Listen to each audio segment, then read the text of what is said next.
Hello everyone, I'm Zeenat Firdaus. I have Dr. Sukant Khurana with me, who is a well-known entrepreneur, mentor, public speaker, and a scientist. Welcome, sir. Well, thank you, Zeenat, for having me here.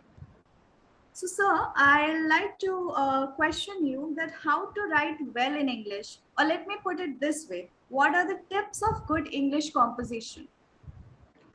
Okay, thanks. That's an excellent question because we have to write, whether somebody is a kid writing homework or somebody is a CEO, you still have to write, you still have to make sense to people who you're writing to.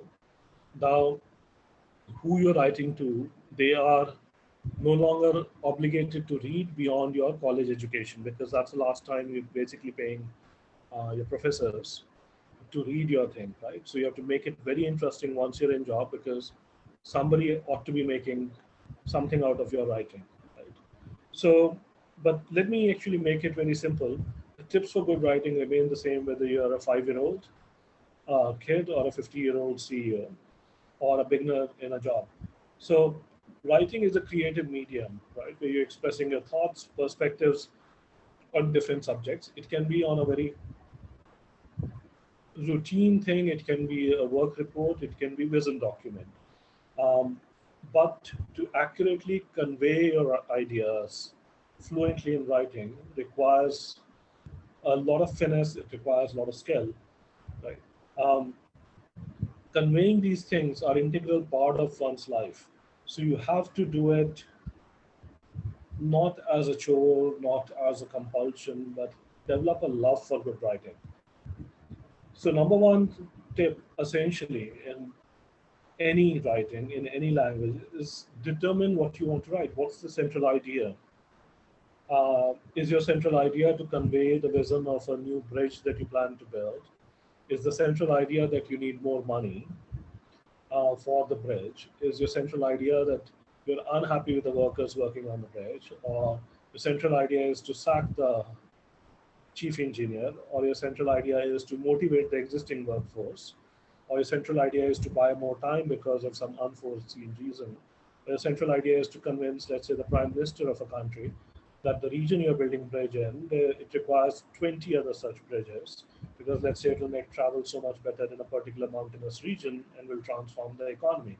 You have to identify the central concept before you write anything.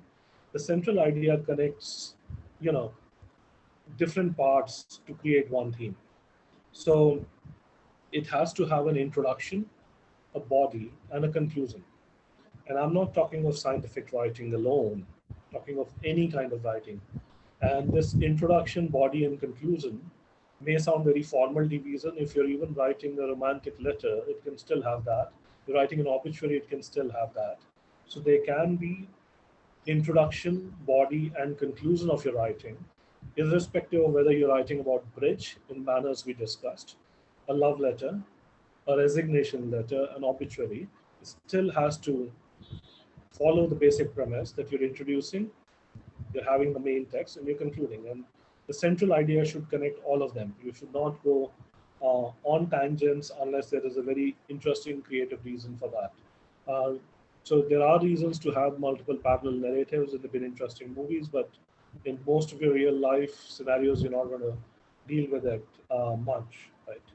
So but in case your work, especially in office work, requires a title or a headline, um, it should summarize your your theme really well. It could even be a 5-year-old saying person I admire the most, right? Okay. So when you write the body, it should flow, right? It should be smooth and cohesive. And that applies for praise, that applies for insult, that applies for ideation, that applies for vision, that applies for nuance. It should flow, right? The idea is not to obfuscate an idea by verbal diarrhea. For example, you can often sense that I use different levels of complexity of words based on my audience, whether it's with your speech, whether I'm verbally communicating through my speech, or whether I am writing, you have to gauge your audience, right? So know your audience and make sure for them the thing is flowing seamlessly in a logical manner. One sentence connects to next, right? People are not struggling. It's not jumpy text, right? So logic clarity matters. Like for example, if your whole thing is as a 5-year-old, who do you admire the most, right? Introduction will be who's the person I admire the most, what makes this person distinctive. The body will be what qualities I admire about this person. Why do I admire these specific qualities about this person? And the conclusion of this will be what does this person inspire in me to become better version of myself? So basically logically connecting all of these things, right? May sound like an elementary essay, and obviously you don't have to do that in your real life, but that's how things should flow, right? Then third part, which is often, quite often missing, is a lack of support with evidence. So support statements with evidence, right? So in scientific writing, it could be references. In your office work, it could be news cuttings, testimonials, personal accounts, report citations, scientific citations, all that. Um, your writing should not be because I believe so, because I said so, right? They should be um, logical arguments supporting documents, right, in favor of this. Okay. Also, in addition to the citation, logic, evidence, evoke emotions. That's number four. To sustain readers' attention. People read not just to be informed, even in a boring office setting at times, they're looking to be entertained. Why do you think people run away from mathematics? Often you have people who run away from physics. You have people running away from artificial intelligence, the most fascinating subjects ever for humanity, or neuroscience, which I spent doing PhD on. So if they're written in a boring manner, you can't connect, you can't tell them why they should care, right? What are the possibilities? People will not find it interesting. If you say, let's build this bridge, and for this we need to do this calculation, and let us understand these things, you will do it in a very different manner than if you're doing it for you learn this, vomit it out, and you'll get X score in class 11th examination. Um, in fact, I often say that what has set me apart from others, there are obviously far more accomplished examples than me, but in terms of science, where I've been able to work in several areas, several dozen areas, is my initial, not the middle training. The middle training was in a very mediocre school, and I had a family which was always disrupted by conflict, one or another, with my father's political activism and all, and other issues. But in my early childhood, I was in a school where I was building robots when kids were barely able to wipe their faces. It was about play way of doing things, right? So we weren't learning concepts because I had to crack IITs or any such thing. And whenever it came to proving myself, like in the typical stupid setup of India, of cracking some exams, whenever I put my attention to it, I cracked every single one of them. That I attempted, but that was more of a byproduct of learning things from concepts. Right. So the idea is that I learned things because they were in a play way, they were with a purpose. The text that I read evoked emotions.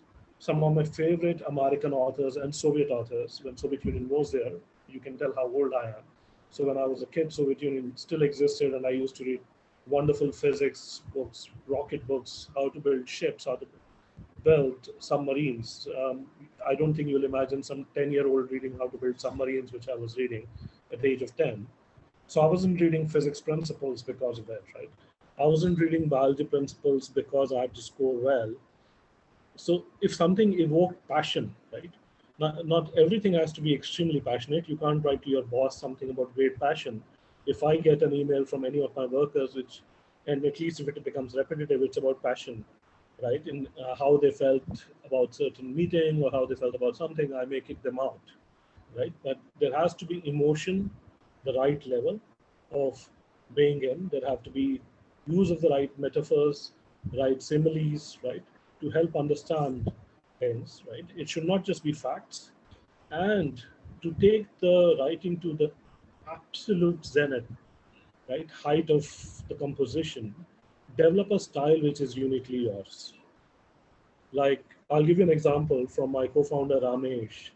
I was telling him why people get stuck, often with mediocre personal relations in life, and often with very bad professional choices, is because they're looking for local minimas. They get stuck in local minimas rather than global minima, which is an example from protein folding, right? Energetic minimas. And he was like, only you can come up with these kind of random analogies, right? So, but he said if I read it anywhere, I knew it, I would know that it's you. So there is a distinctive style where I'm pulling in things from history, biology, physics, philosophy, right? Especially a lot of things which are AI metaphors, which are science fiction metaphors into my own writing. So people who have read me, when I write something, they know it's me, right? It's like when I paint, I don't have to sign it. I do often sign it, but there are a lot of my pieces which I haven't signed, and people can say, "Oh yeah, that's Sukant's piece." So can your writing have that style? Obviously, I'm saying once you're mastering something, um, look at people who do amazing work, like Mark Twain. He's known for his wit, right? Sharp social satire, his humor. Jane Austen's writing is filled with irony, right? Often features female protagonists. If you look at J.K. Rowling, her prose is so recognizable because of vivid imagination, invention of strange words, right? So evolve your own style, but that's sort of looking at when you reach a certain level. So if you tell somebody beginner that focus on your style, they may be at a loss.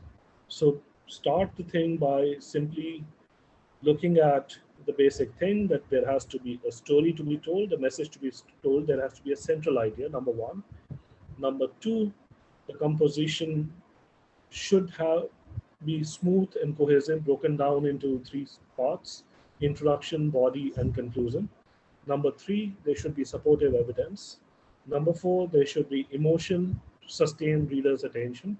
Number five, eventually work on a distinctive style. These are five central tips of mine to write well in any professional setting, no matter what you're doing.